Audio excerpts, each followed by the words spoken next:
ดูก่อนคฤหบดีจะบุตรพัญญาคิดเบื้องหลังอันสามีพึงบำรุงด้วยการยกย่องว่าเป็นเมียไม่ดูเสียด้วยมอบงานให้เครื่องแต่งตัวบานไม่ประพฤติ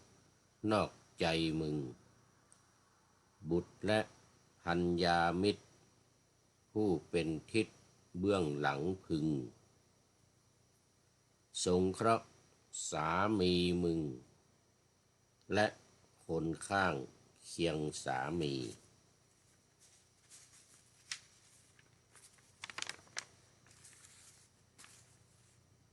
การปฏิรูปศาสตร์ศักราช151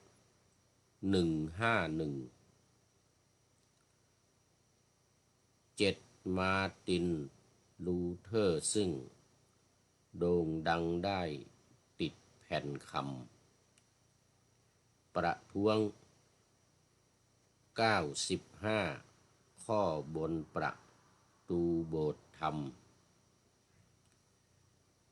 เป็นเหตุให้เกิดความแตกแยกทั้ง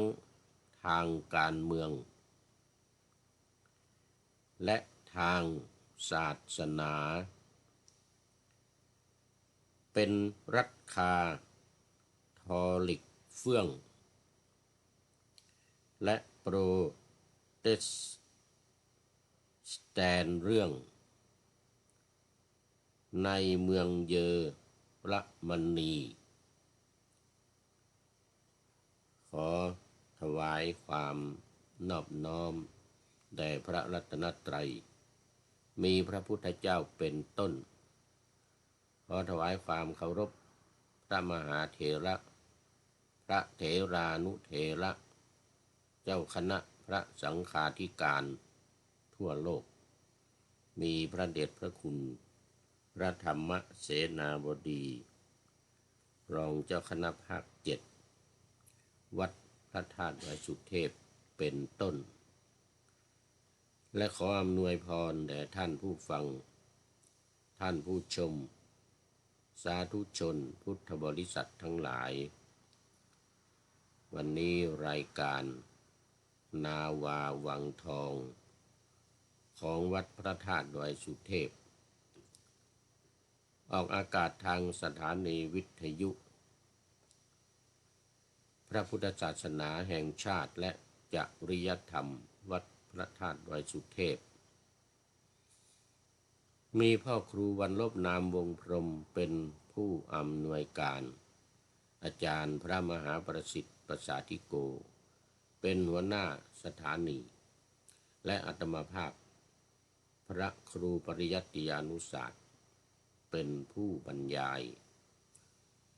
เป็นประจำเวลา7 นาฬิกาถึง7:30 นาทีถึง8 นาฬิกา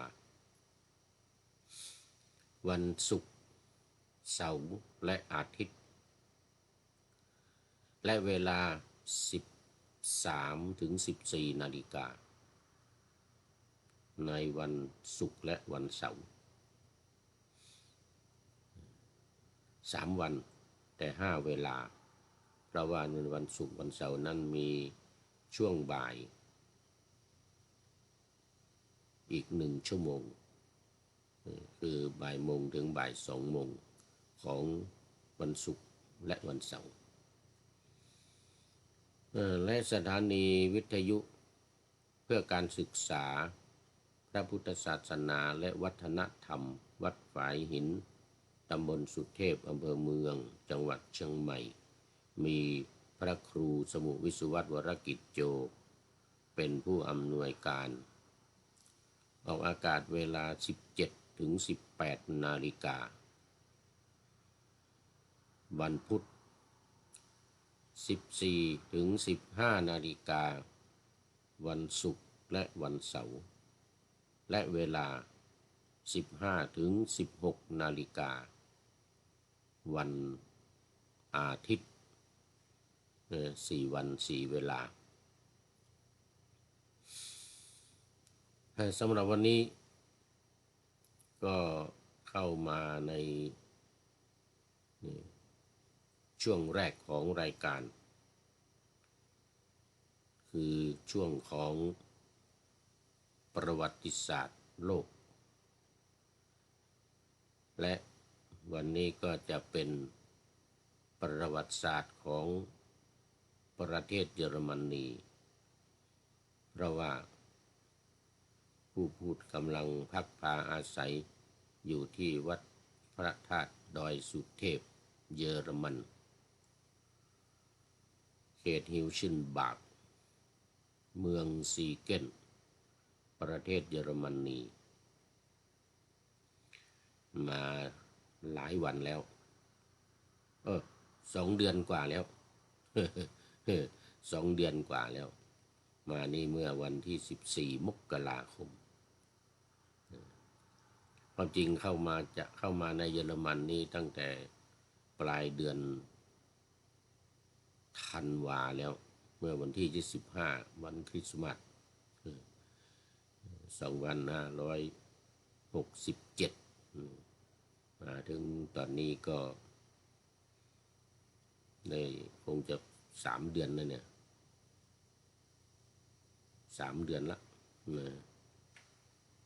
วันที่ยังไม่ถึง3 เดือนเกือบ3 เดือน 2 เดือนกว่า 2 เดือนกว่าแล้วตอนนี้ที่วัด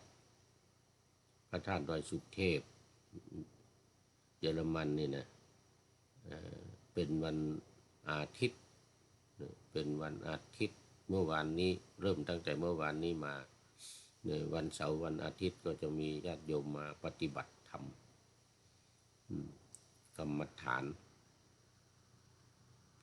ถือศีล 8รับสมาทานอุโบสถศีลอย่างเมื่อวานนี้ก็มีมาหลายท่านแต่เหลือนอนค้างอยู่ที่วัด1 คืนก็เพียงแค่3 ท่านด้วยกันก็มีโยมอ๊อบแอปแล้วก็โยมลำดวนโยมอ๊อบแอปโยมลำดวนแล้วก็โยมพรโยมพรคือมากันเยอะตอนกลางวันเลยนะมากันเยอะเสร็จแล้วก็กลับกันไปกลับกันไปไม่นอนมีนอนอยู่3 ท่านแล้ววันนี้ตอนเช้าก็จะมากันอีกเป็นจำนวนมาก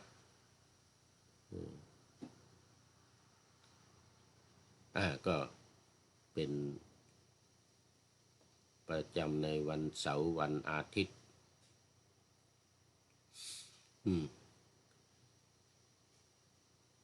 วันอาทิตย์เนี่ยตอนเย็นก็กลับกันก็เป็นกิจวัตรกิจกรรมประจำของวัดตอนนี้ก็มีท่านพระครูวิมลรัตนวัฒน์เจ้าคณะตำบลหายยาเขต 2วัดพวกช้างอำเภอเมืองเชียงใหม่มาทำหน้าที่พระธรรมทูตอยู่ที่นี่ตั้งแต่เดือนมกรามาแล้วก็นี่เดี๋ยววันที่1 เมษายนนี้ก็จะกลับหมดวีซ่า